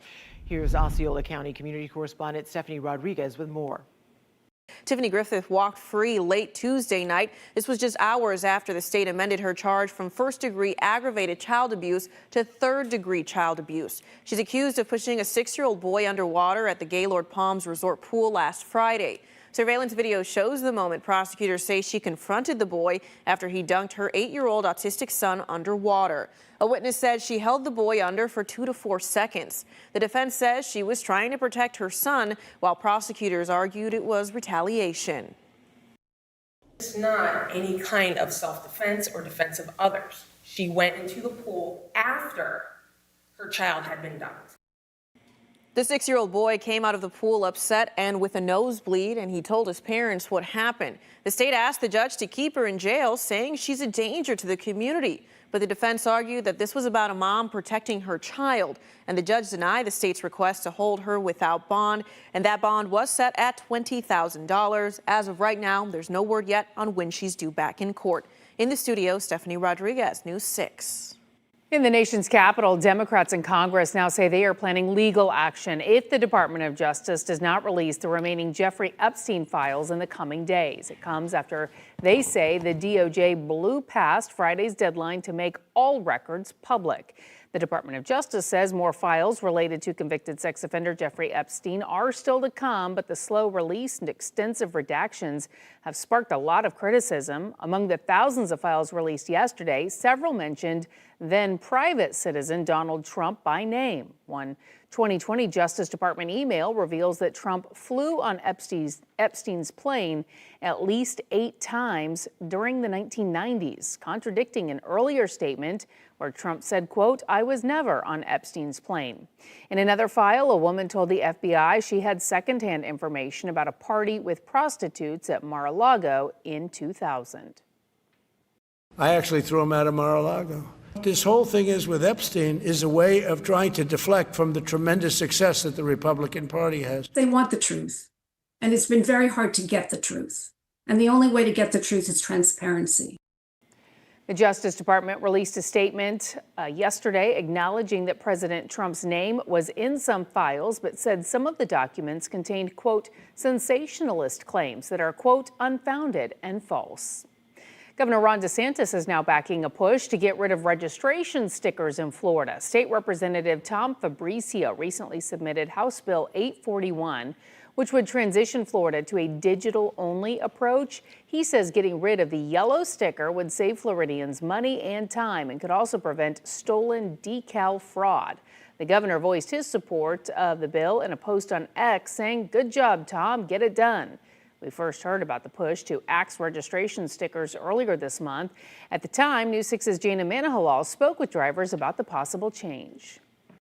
One less thing you have to worry about. It's like paying taxes once a year. It's like you don't have to worry about it. I do think that it would be a lot easier to go digitally.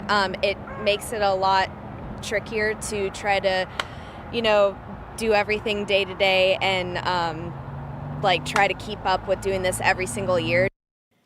The 2026 legislative session starts on January 13th. In Winter Park, keeping the city's charm is the goal for a big transformation project. Work is being done to bring an old business park back to life with new shops, restaurants, and so much more. So what will it look like, and how are neighbors feeling about it? I went to check it out, the future of Minnesota Row. Ask just about anyone who shops at this Publix off Orlando and Minnesota Avenue. They've noticed something's up because some of the buildings have come down. When you see these plans, what do you think about that? It looks really, really pretty. Lots of nice spaces to walk around and all that. Yeah, it looks really nice, and I think it would attract a lot of people. I think we need more green space, and I think instead of husbands wandering around aimlessly, in here, they could go just sit on a bench. So what is it becoming? The area sits between the Mills 50 district and Maitland, right next to the Publix at the corner of Orlando and Minnesota Avenues. It will be known as Minnesota Row, a 120,000 square foot mixed-use destination designed to blend offices, restaurants, and retail with community green space. You're going to have retail and restaurants as you look straight out. You're also going to have medical office and traditional office throughout the park. Developers say it's the kind of project Winter Park has been missing, a place to meet, dine, and relax that's a little less formal than Park Avenue.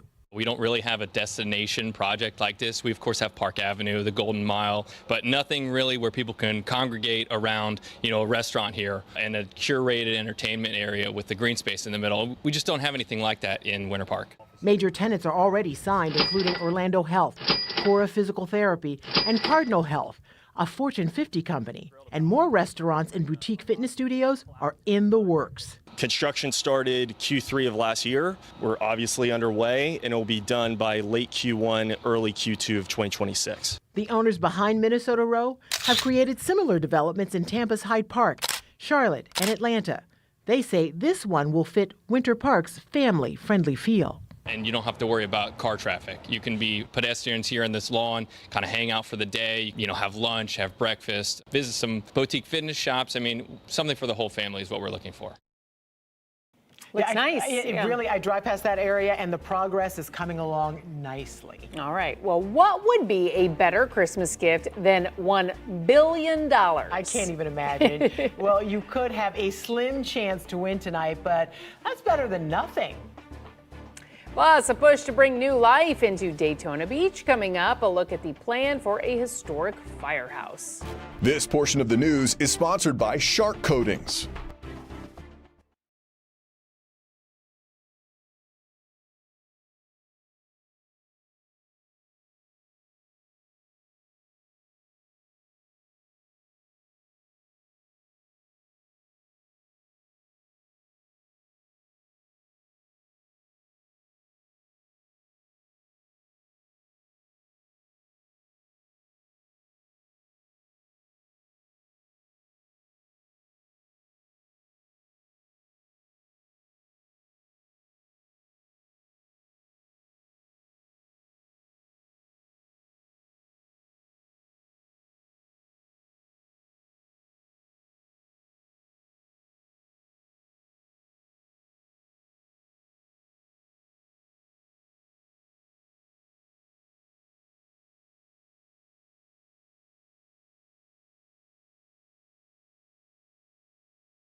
I'm your Volusia County community correspondent, Angie Casada, and listen, this building has been a fixture of downtown Daytona Beach for over 100 years. Matter of fact, before all these amazing shops were lining up Beach Street, but now city leaders want to take this centennial-old building and just see it reimagined as a restaurant and lounge, a move they hope will draw more people into the heart of the city.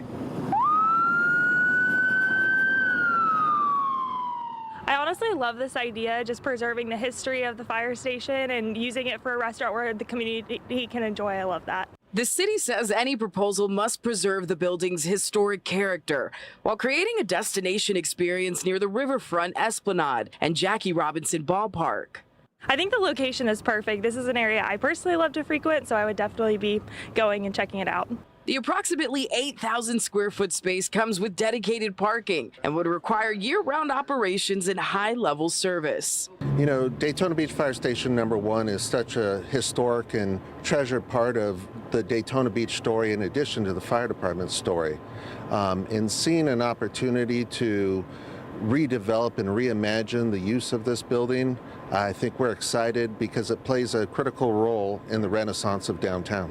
City leaders say developers must have at least 3 years of successful restaurant experience and would be responsible for daily operations, staffing, maintenance, and licensing. Proposals will be reviewed through a competitive selection process, with any final lease agreement requiring approval by the Daytona Beach City Commission in a public meeting.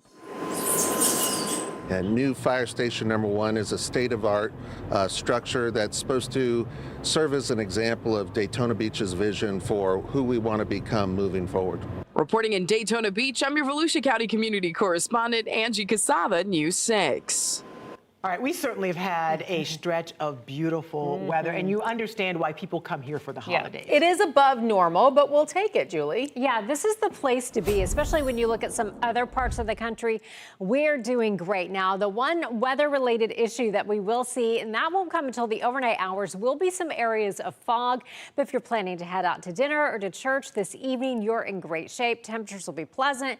Skies will be clear. Now, you'll start the day tomorrow in the 50s, and then we'll warm close to 80 degrees. Normal high this time of year is right around 73. So a warm trend as we head through the next several days. Now, airport delays, not seeing any issues with that right now. Most folks are already where they are headed. But if you are heading out traveling, the biggest travel impacts throughout the day today and really for the next couple of days will continue to be along the West Coast. And then as you're heading into Christmas Day, we're looking at the potential of some rain and some snow and some low clouds in the upper Midwest down toward the Ohio Valley. Radar 4 is scanning out, showing much of the United States dry. We're seeing some snow across the Great Lakes.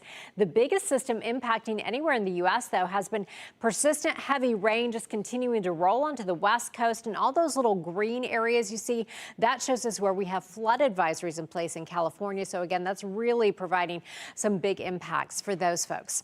Back here in Central Florida, this is how we did today on the Almanac page. We hit a high of 79. The normal high this time of year is 73. We started our day around 57. Here's how it looks out there right now. This is our Daytona Beach sky cam as we are just past sunset, sitting at 72 degrees in Daytona Beach. If you're in Kissimmee, you're at 77. Claremont is at 75, 72 in Wildwood, and 72 in the Villages. Winds are very light, certainly much lighter than we've seen the last couple of days. And with those light winds overnight, that will allow some areas of fog to form. So if you saw some fog this morning, you'll likely see some more tomorrow morning. So give yourself a little bit of extra time if you're headed out tomorrow morning. Now, here's your hour-by-hour forecast. Your forecast is sponsored by Advent Health. Okay, so I want everyone to take a moment and look at Barkley. Barkley is showing off his new sweater, and my favorite part about the sweater is that it goes all the way down to his cute little legs. So he looks really impressed with his sweater, and he should be. 66 degrees at 8 o'clock, 64 degrees at 9 o'clock. Please go to clickorlando.com/pins. Show us your pet photos. I love all the holiday attire, but you know, I'm back in the weather world, so let's keep those pet photos coming in. Water vapor imagery showing us what is happening in the mid and upper levels of the atmosphere. Lots of orange in place. That represents that dry air. So that's why our clouds and rain forecast looks pretty uneventful, which is how we like to see it. Again, we will see some areas of fog forming overnight. Here's how it looks as we roll you into your Christmas Day, then into your weekend. Upper 70s through Monday. Then that is when our next system moves in, and that will be a strong one, bringing us a big cool down. We'll wake up Tuesday in the 40s and climb to a high only of 59. And Wednesday morning, some of you will be in the 30s. That's when Barkley's going to need that sweater Yes, for sure. all the way down. Thank you, Julie. Well, there is excitement in the air, and it's not all for Christmas tomorrow. Yeah, some of it is over a Powerball drawing that could make someone a billionaire. A look at your odds of getting a very special Christmas gift as millions of people are playing the Powerball. Here's a live look right now outside at downtown Orlando. You're watching News 6 at 5. We'll be right back.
Okay, so by a show of hands at home, who is stuffing Powerball tickets into Christmas stockings today? I think I would love to have my stocking stuffed with that. Well, the fourth largest jackpot in Powerball history could certainly make for an unforgettable Christmas. $1.7 billion are on the line in tonight's drawing. That is a cash value of more than $781 million. According to Powerball, the top prize has been won on Christmas Eve just one other time. That was back in 2011. There have also been 4 Christmas Day winners. The last time that happened was 12 years ago. All right, so again, as Lisa mentioned, the estimated prize is $1.7 billion, or a one-time payment of $781 million. As always, you can watch the Powerball drawing tonight, right here, only on News 6 at 11. We are following breaking news out of Orlando tonight. That's coming up next on News 6 at 6. A teen killed in a deadly shooting on PGA Boulevard. Coming up, we're looking into the shooting as Orange County investigates this tragic situation just ahead of the holidays. We are not Cape Canaveral without Cape View. The last-ditch efforts for the community in Cape Canaveral fighting to keep a school open as low enrollment could end up closing it. A live look now at downtown Orlando. This is from our Light Orlando Delivering Hope camera on this beautiful Christmas Eve. You're watching News 6. We'll be right back.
Streaming on clickorlando.com and broadcasting live. You're watching News 6 at 6. Now on News 6 at 6, we're following breaking news as a deadly shooting is under investigation. What we now know, plus a last gasp effort to save Cape Canaveral's only school. I'll tell you the latest development in a plan to consolidate beachside schools. And with Christmas just a day away now, we're telling you everything you need to know as you plan out your holiday travel.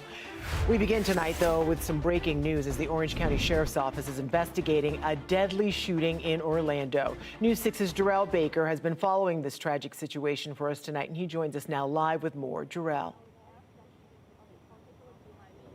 Yes, it is definitely a tragic situation. As you can see, there's several people that are still walking the street, and they also have the street still blocked off, well, basically over to the apartment. So a lot of people can't go home at this point, but it's a very sad situation. The family was here waiting while they saw all of it unfold, and when they heard the news that a 17-year-old was killed, they just let out a cry. You can clearly tell that they were heartbroken.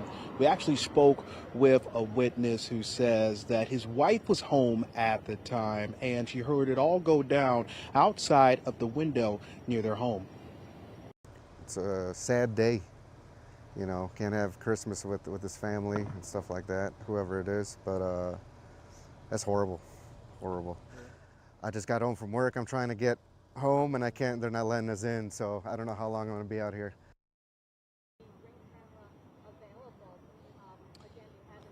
As long as several other people are still walking the street. As you can see, somebody is driving by right now, still trying to see if they can get back to their homes. Now, they're asking if you have any information about this, please contact the Orange County Sheriff's Office. Also, we did reach out to them asking them if there were any suspects involved in this case and have they been apprehended. We'll let you know when we hear back from them. Here in Orange County, Jarrell Baker, News 6. Jarrell, thank you. And of course, we'll stay on top of this story tonight. You can follow updates on the story on clickorlando.com and get all your breaking news right from the comfort of your phone by downloading our free News 6 app. Well, it is Christmas Eve, and we know so many people will be traveling over the next few days. NORAD is tracking the big guy making his trip around the world, but he isn't the only one traveling tonight. We'll have a look at Orlando International Airport in just a moment. But first, let's get a check of your forecast with meteorologist Julie Broughton, as many of us get ready to celebrate the big day. Yes, I mean, look at him moving, though. I've been tracking him. He's making great time, great progress. Yeah, I think it's going to be fine for us here in Central Florida. I think it's going to work out. And when he makes it here to Central Florida, he will be dealing with a little bit of fog overnight. But right now, we are looking great. You can see a gorgeous shot of the city beautiful from our Light Orlando Delivering Hope Together camera. Still seeing clear skies. And we've seen a lot of sunshine throughout the day, and that is translating into a clear sky this evening. 73 degrees right now in Orlando. And your hour-by-hour forecast, so you can make your plans. We're looking at 64 degrees at 9 o'clock, 63 degrees by 10 o'clock. By the way, it is Maddie's first Christmas. I think she is definitely on the nice list, so she's looking fabulous. Click orlando.com/pins to share all your weather and pet photos with us, and we'll break down your full Christmas forecast and talk more, Ginger, about when we will see a big cool down coming up.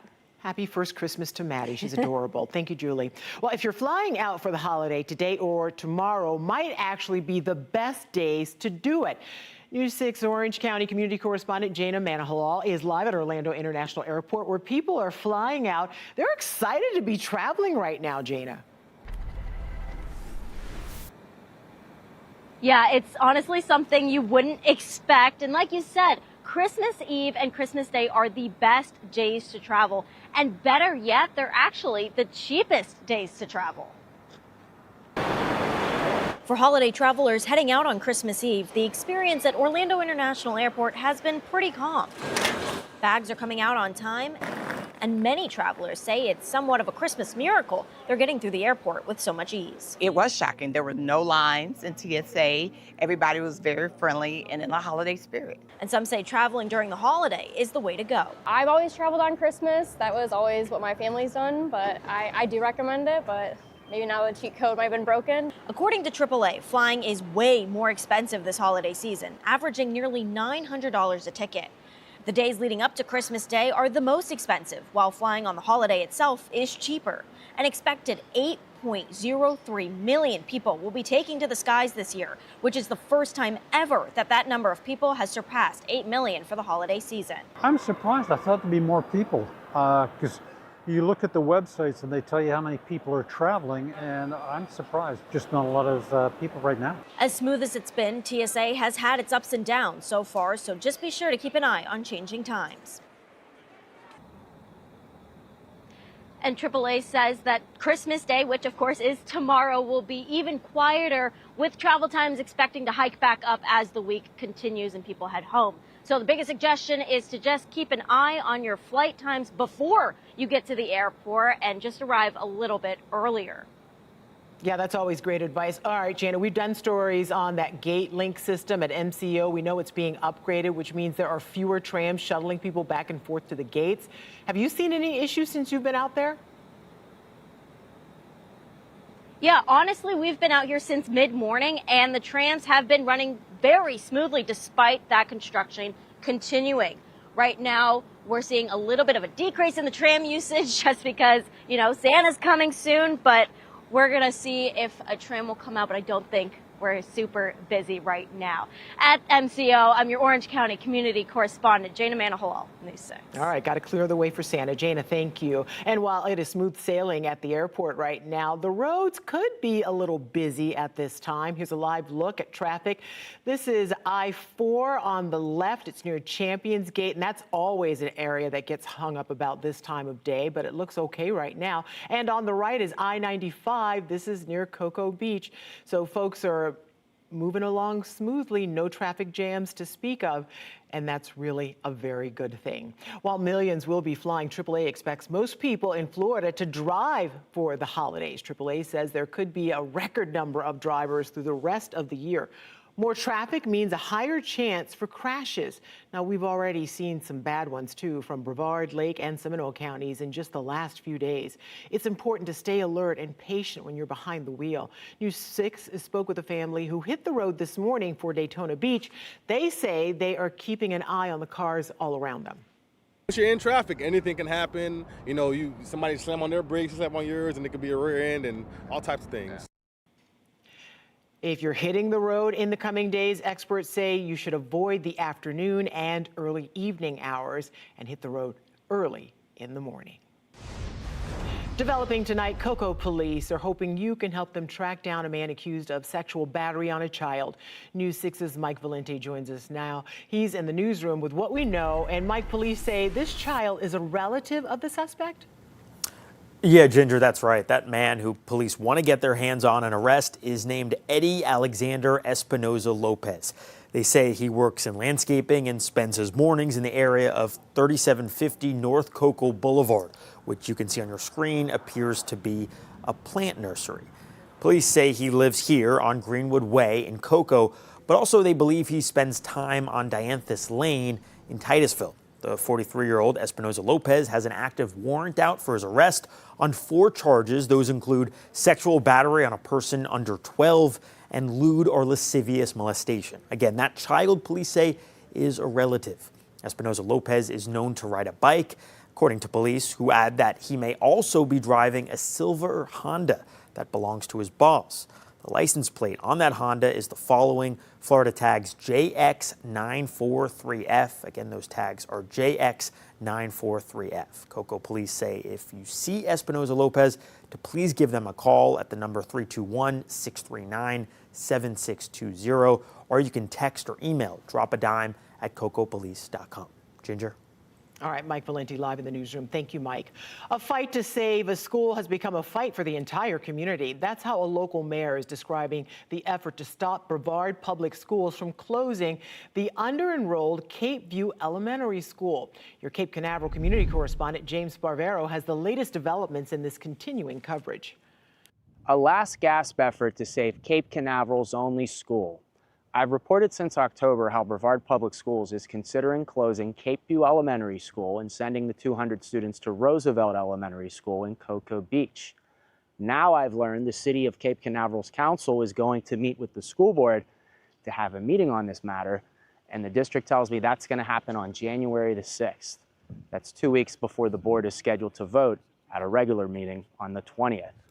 We are not Cape Canaveral without Cape View. At the last council meeting, Mayor Wes Morrison said the district hasn't involved the city enough in this discussion. Like families I've talked to, all of the council wants Cape View to stay open, even though it's half full.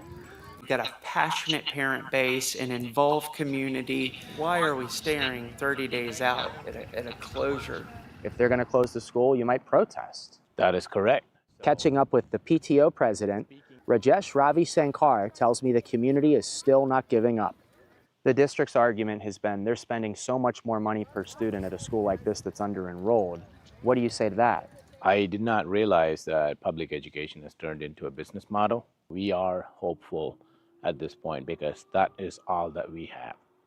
It was brought up at the last council meeting how other Central Florida districts are considering closing schools because of low enrollment. In Orange County, this is a map of 7 schools that could close. Our reporting on the future of all schools in your community continues on clickorlando.com. In Brevard County, I'm your Cape Canaveral community correspondent, James Sparvero, News 6. This portion of the news is sponsored by Advent Health.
Well, Christmas is almost here, and while we've already told you about flights and road safety, we're also looking at the popular beaches the Sunshine State has to offer. News 6's Alex Cook spoke with neighbors in Flagler County who are enjoying a beautiful day at the beach in December.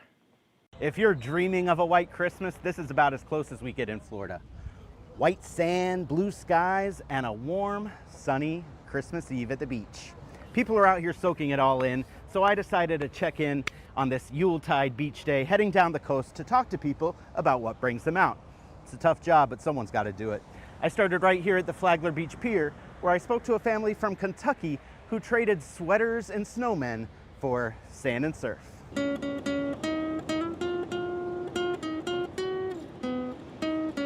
Beach and waves is a lot better than, cold snow, so I'll take it any day. Just down the road now in Ormond Beach, it's a little less crowded, but no less beautiful on the beach. I spoke to a family from Central Texas who says they're not cold weather people, so coming here for Christmas was a no-brainer. We love the weather, we love the sunshine. This is their first time seeing the actual, Atlantic Ocean. They saw the Pacific Ocean 2 years ago. So now here we are in the Atlantic with the little dog, just living our best life. And of course, the Daytona Beach Pier and Boardwalk. It's a little more bustling out here, filled with families enjoying the carnival rides and the beach. I spoke to a family who came all the way from Canada to enjoy Christmas here. It's been great. We started in Orlando, went to a couple of places to hang out. We went to Gatorland, so that was really cool. And then we made our way down to Daytona as we have a place down here. From Flagler Beach to Ormond and Daytona, I found the same thing up and down the coast.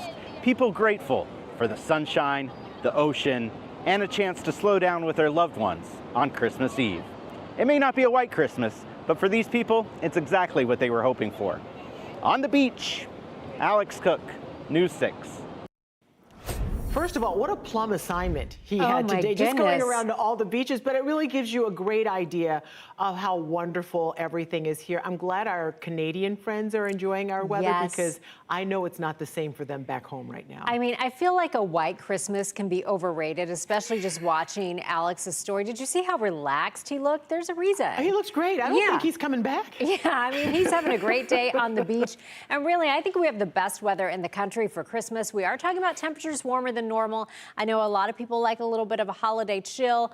We're not getting that, but we're keeping things quiet. We're keeping it dry. Now, tonight, I do think that Rudolph is with Santa. I've been tracking Santa and his journey. He's doing great. I think Rudolph is with him, and he will need to turn on his nose when he gets to Central Florida tonight because we will be dealing with some fog. For your Christmas day, we will see a cool start to the day in some spots. Some spots dropped into the 40s this morning, areas like Wildwood. You were in the 40s. You may see more of the same tomorrow morning, but then we warm right back up near 80 before we see a big cool down next week. Here's a live look outside. Oh my gosh, who do you think is on that for Christmas Eve? They are having a time, aren't they? This is our Daytona Beach sky cam. That is not what I would think you'd be doing on Christmas Eve, but people are living their lives out there tonight, Ginger. 68 degrees right now in Daytona Beach with winds nice and calm. If you are in areas like Longwood, you're at 73 degrees, 73 in Montverde. Webster also checking in at 73 degrees, 71 in Ocala. If you're in Denellen, maybe heading out to dinner or church right now, 68 for you. Also 68 in Palm Coast. Our friends in Kenansville, have to say hi to my friend who's a cat, Mr. Beetle, who always posts pictures in Kenansville on pins for us. Hope he's having a great Christmas. 70 in Melbourne. Now, here's your hour-by-hour forecast. Your forecast is sponsored by Strata Services. Okay, so this is Joey, and he is not sure if he's on the nice or naughty list. I think maybe his Christmas attire, he might have gotten a little confused. But you know what? When you look like this, you can wear whatever you want, whatever day. So he's looking great. 64 degrees at 9 o'clock, 63 degrees at 10 o'clock. Head to clickorlando.com/pins to share your pet photos. I think Ginger just noticed Joey's holiday attire. Can't take he it. looks great. does. And then for tomorrow, we'll go to a high of 79 for your Christmas with a mix of sun and clouds. We saw a lot of sunshine today. I think we'll see more of the same tomorrow. That is because we have a lot of dry air right on top of us. This is the water vapor imagery. When you see the orange on the water vapor imagery, that's a good indicator that we just have a lot of that dry air in place. Clouds and rain forecast as we take you through the rest of the evening. We won't see any of that fog developing before midnight. After midnight, that's when we'll start to see some areas of fog. And some of it, like we saw this morning, could be pretty thick. We saw some thick fog in areas like Palm Coast. Even in the Villages, you had some pretty thick fog at times this morning. So by 4 or 5 o'clock tomorrow morning, I think we'll see some of that fog developing. Notice some of the modeling does want to create a few showers out over the Atlantic, but I think the atmosphere is too dry for us to really see any of those making it over land. So here's how it looks. So 79 for your high for your Christmas day, and we keep it in the upper 70s as we roll into the weekend. Monday will be a transition day for us. That's when a front comes through, bringing us a big time cool down for Tuesday and Wednesday. In fact, by Wednesday, some of you could potentially be waking up in the 30s and going to a high only around 60. Julie, you've brightened our day with those pet photos. Thank you so much. Thank All you. right. Sports director Jamie Say is here now. And Jamie, the Orlando Magic played Santa Claus last night. They did. They delivered the gift of victory to their fans last night. Great. Okay, so what the Magic are hoping for from the new year is coming up next. Plus, Pop-Tarts Bowl preparations. But first, Florida State quarterback Thomas Castellanos' college career is officially over. He announced he's declaring for the NFL draft and giving up his appeal to the NCAA to get one more year in college. More sports next. All right, thank you, Jamie. And try out the all-new primetime schedule on News 6 Plus. We have a new take on the day's news on News 6 tonight. That's at 9. After that, go in depth as we track your weather and answer any of your weather questions at 9:30. Then watch the late news at 10. It's all tonight on News 6 Plus. Download our streaming app for free. Search WKMG in your smart TV's app store. It's also available on Roku, Apple TV, and Fire TV.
Welcome back to News 6. Last night, the Orlando Magic got one more victory before Christmas. Now they're hoping for a healthier new year. They were shorthanded last night in Portland as they finished off their 4-game road trip out west. Jalen Suggs, Tristan da Silva, and Goga Batadze did not play against the Blazers last night due to injuries. Franz Wagner didn't make the trip because of his high ankle sprain.